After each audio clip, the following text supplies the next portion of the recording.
ಜಗತ್ ಪ್ರಸಿದ್ಧ ತಿರುಪತಿಯಲ್ಲಿ ಭದ್ರತಾ ಲೋಪವಾಯಿತಾ ಹೀಗೊಂದು ಪ್ರಶ್ನೆ ಕಾಡ್ತಾ ಇದೆ. ಪೊಲೀಸರ ಕಣ್ತಪ್ಪಿಸಿ ದೇಗುಲದ ಗೋಪುರವನ್ನೇರಿದಾನೆ ಕುಡುಕನೊಬ್ಬ. ಇಲ್ಲಿ ಕುಡುಕನ ಕಿತಾಪತಿಗೆ ತಿರುಪತಿ ಪೊಲೀಸರು ಹೈರಾಣ ಆಗಿದ್ದಾರೆ.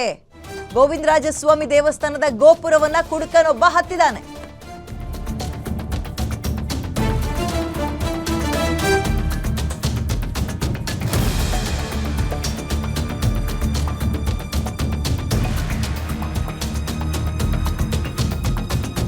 ದೇಗುಲದ ಮಹಾದ್ವಾರ ಪ್ರವೇಶದೊಳಗೆ ನುಗ್ಗಿ ಕುಡುಕನ ಅವಾಂತರ. ಅಲ್ಲಿ ಸುಮಾರು 3 ಗಂಟೆ ಆಯಿತು ಅವನನ್ನ ಸರ್ಕಸ್ ಮಾಡಿ ಕೆಳಗಿಳಿಸಕ್ಕೆ.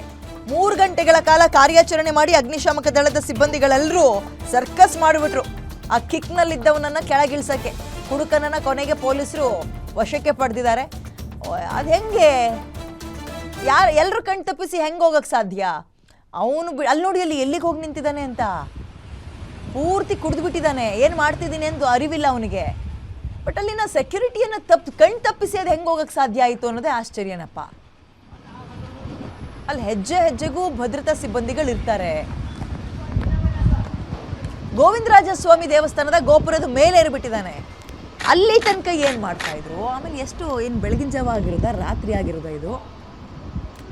ಬಟ್ ಇದು ಭದ್ರತಾ ಲೋಪ ಅನ್ನೋದಂತೂ ಎದ್ದು ಕಾಣ್ತಾ ಇದೆ. ಏನಾದ್ರು ಬಿದ್ದಿಗಿದ್ದ ಅವಾಂತರ ಆಗಿದ್ರೆ, ಹೆಚ್ಚು ಕಡಿಮೆ ಆಗಿದ್ರೆ ರಾಷ್ಟ್ರ ಮಟ್ಟದಲ್ಲಿ ಸುದ್ದಿ ಆಗ್ತಾ ಇತ್ತು. ತಿರುಪತಿಯಲ್ಲಿ ಈ ಪ್ರಮಾಣದಲ್ಲಿ ಭದ್ರತಾ ಲೋಪನ ಆಶ್ಚರ್ಯ ಆಗ್ತಾ ಇದೆ.